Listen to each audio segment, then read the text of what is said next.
દુનિયામાં અમુક માણસો ઊંધાઈને આડોડાઈ કરવા જન્મ લેતા હોય છે.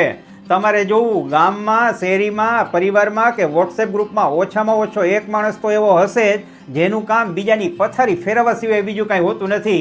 આવા લોકો માને છે અવળચંડાઈ કરવી અમારો જન્મસિદ્ધ અધિકાર છે. વાત વાતમાં બીજાના વાકલા કાઢવા, સારા કામ થતા હોય ત્યાં બિલાડીની જેમ આડા ઉતરવું, ઘડીએ ઘડીએ ઠૈડાઈ જવું, મૈડાઈ જવું અને રીસાઈ જવું એમના સ્વભાવમાં હોય છે.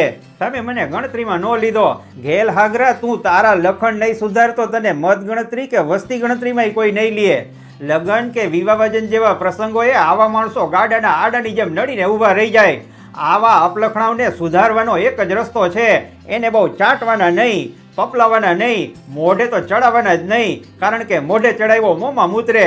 સમજી લેજો, આવા ચૌદસિયા વિના કોઈનું કામ અટકી પડતું નથી. ના ના, તમારું કોઈ દી અટકું છે? નો અટકું હોય તો ઠોકો કમેન્ટ. નમસ્કાર.